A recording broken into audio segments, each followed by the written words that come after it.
I just got 8. Oh, I just got 8. Oh, got him.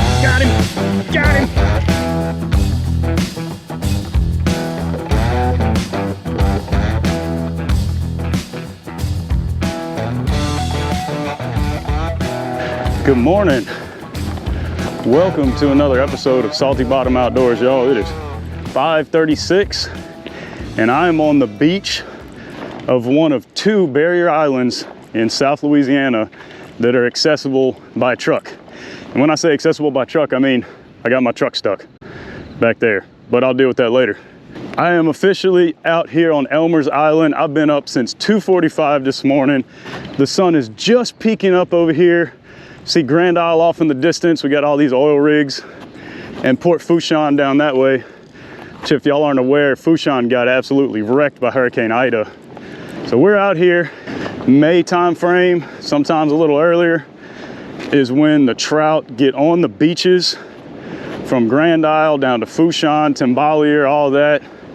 This is where they want to be. I got an incoming tide and a northwest wind, so I was really hoping the surf would lay down a little bit. I got a matrix mullet on first thing this morning, trying to get on some topwater bites. We're gonna make it work, hopefully. If it doesn't work out on the beach, I got a couple of spots picked out on the way back on Highway 1, once I get my truck unstuck, of course. I'm gonna show y'all something. When you come out here on the beach, looking for a spot to fish, you see all these breaking waves right here? That's a sandbar. I don't know how well y'all can see it because of how dark it is. You see where it's more smooth out here? There's not as many breaking waves.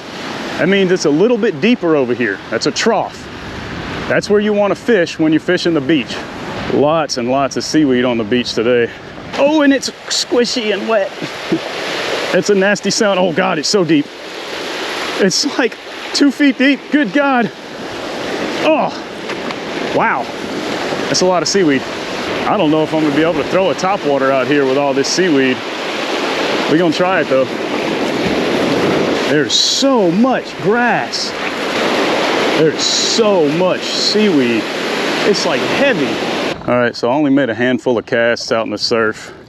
So it's extremely difficult with all the seaweed, if not almost impossible to actually fish a lure. There's a ton of bait in the water right here. This is a lagoon on the backside of the island. The beach is just right over there. Figured I'd give it a shot. I'm kind of stuck here until I can get my truck undone. I don't know how deep the water is out here. And there's something pushing a wake out there. That's probably a red pushing a wake like that. That's a big wake. I don't think I can reach it from here. Nope, just short. Casting into the wind over here. I don't know if y'all can hear it, but it is pretty windy. I still see his wake right over there.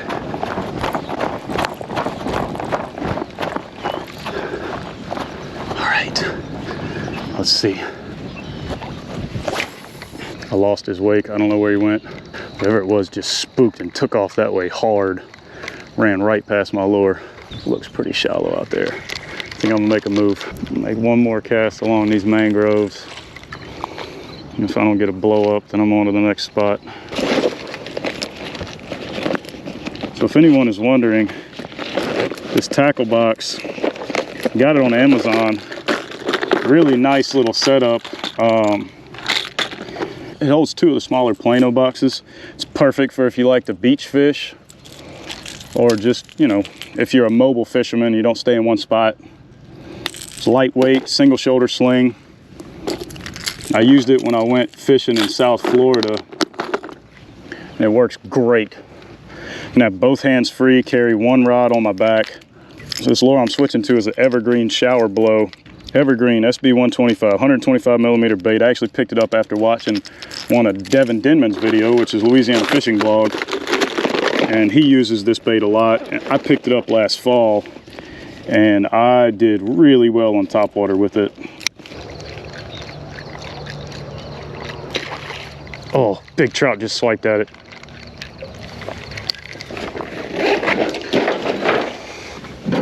So as y'all can see, I got my truck unstuck thanks to a good Samaritan and a tow rope. Little warning, if y'all plan on coming to Elmer's Island, be careful where you go because they have not done any maintenance, looks like, since Hurricane Ida. It is still quite sandy.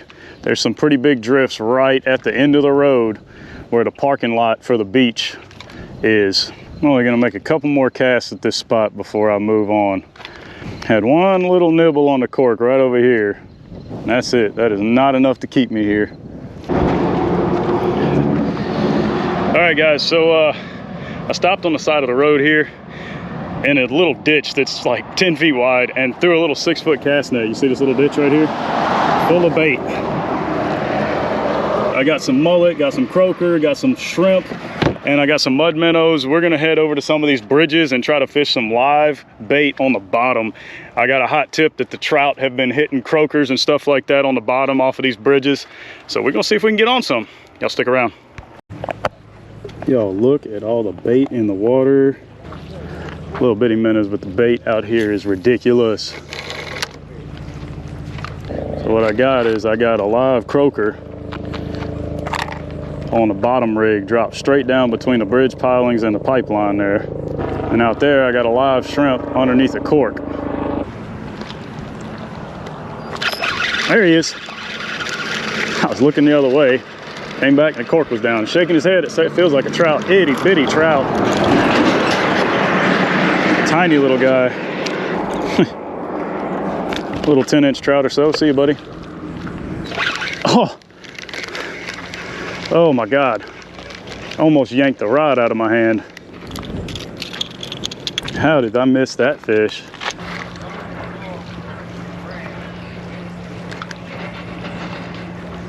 There he is. Got him that time. Another itty bitty fish. Trout? Something else smaller. That might be. Oh no, that was a little bitty croaker and he fell off right there. Man, I would have taken that for bait in a heartbeat. All right, Carolina rig live pinfish. Going straight down. Live mullet, free lined.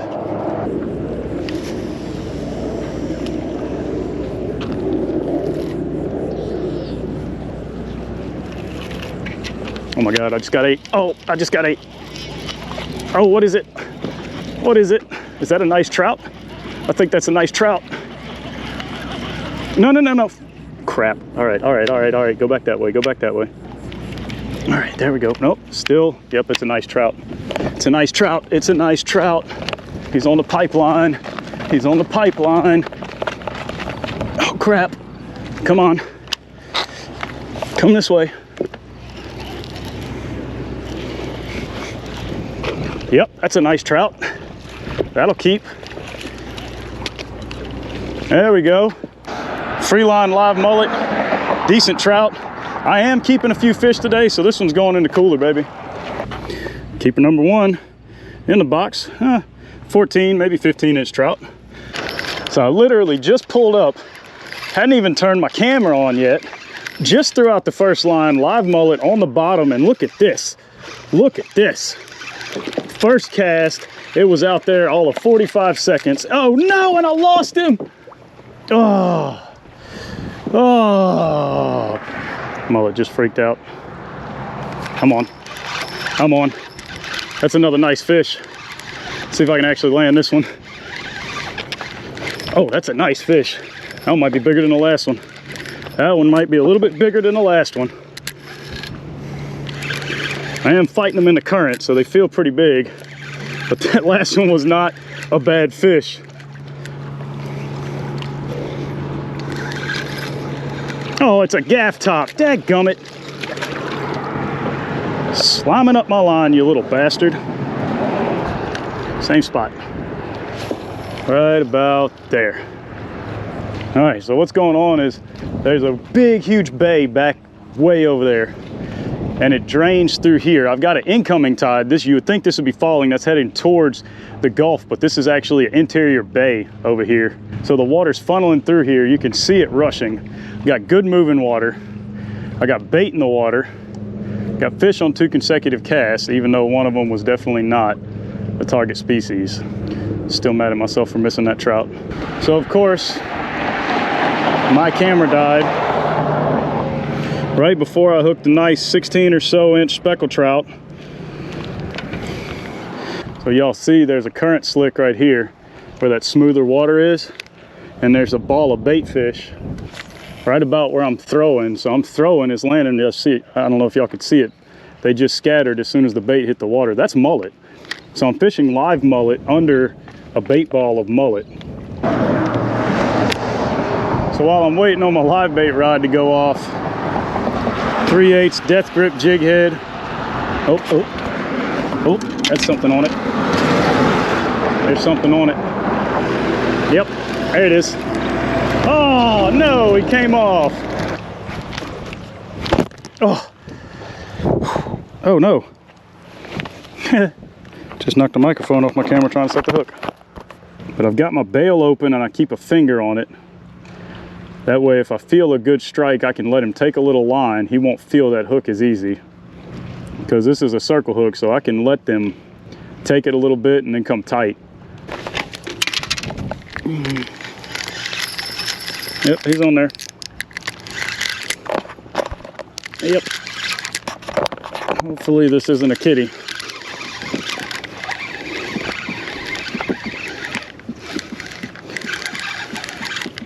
It's another kitty. It's a tiny little cat.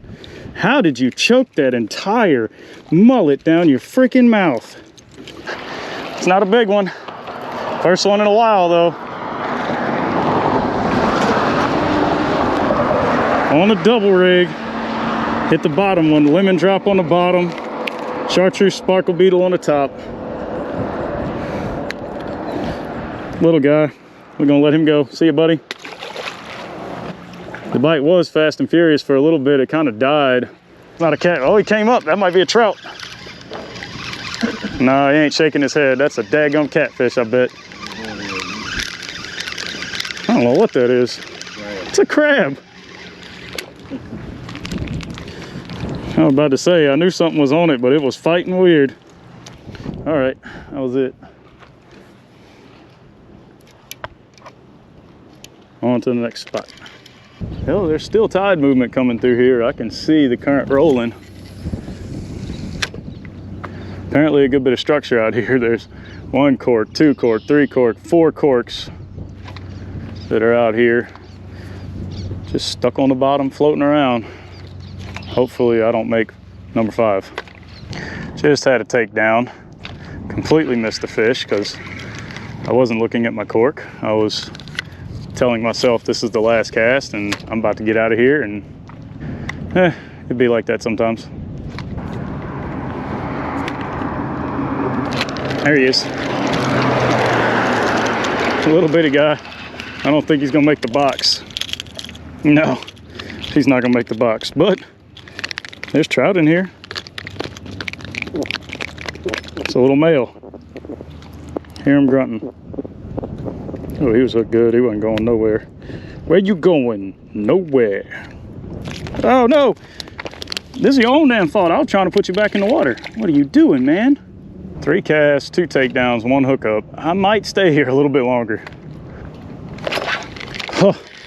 Right in front of the culvert too. They're hanging out right in front of that culvert. Which doesn't really surprise me much. I really figured they'd be on the down current side, not the up current side. There he is. That's a keeper, boys. That's a decent keeper too. Oh, that's a nice one. Look at that. Look at that. Look at that. That's the biggest one of the day. That's a hammer. Woo! I'm glad I stopped here, boys.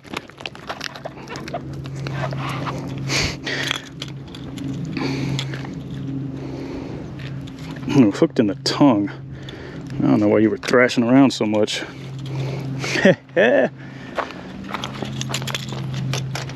Check this out, guys. That is a 17 or 18 inch trout. Right here on the side of the road. You can see Fushan in the background. That is going in the box. That's what I wanted. These are the type of fish you come down here and catch. Haven't caught a lot of fish today, but the ones I've caught have been solid. Same thing I was using earlier. TKO shrimp under a 4 horseman cork, about 2 feet deep. I don't know how deep it is right here. I know it's not exactly deep, so I wanted it a little shallower. And I put a little Procure in that TKO shrimp just to help them bite a little bit better. Oh, got him, got him, got him. Little bitty guy though, a little dinker. Another little throwback, but that's all right. The fish are here, they're eating. If you would calm down, I would get you back in the water real quick.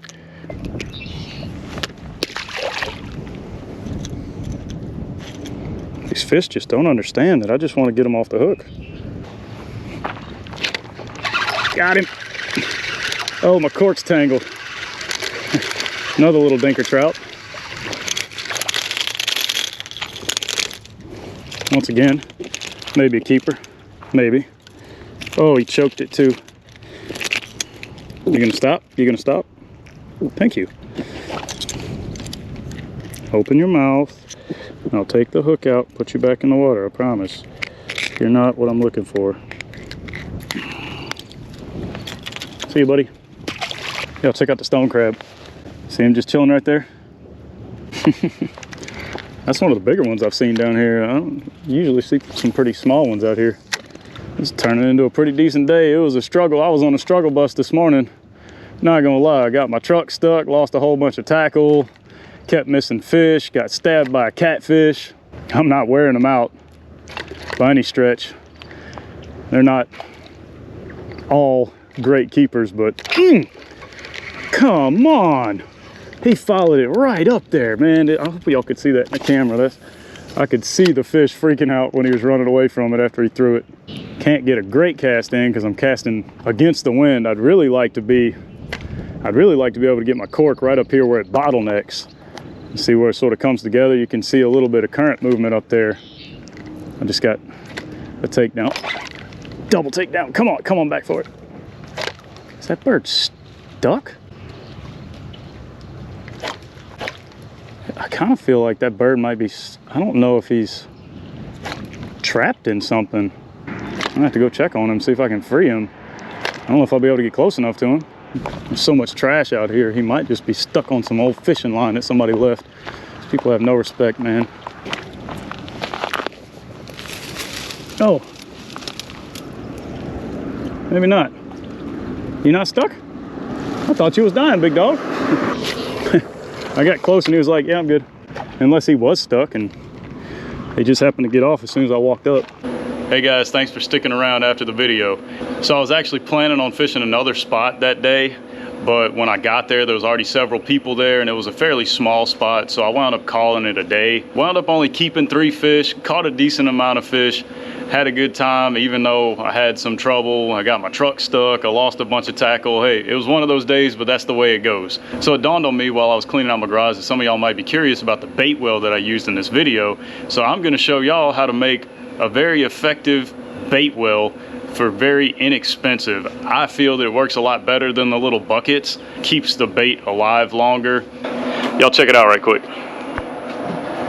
So this is just an old igloo that was given to me. It's a little bigger than I would have liked for a bait well, but it was free, so I'm not complaining too much. And what I did is I really like these better than those little balls that come with the bait well pumps.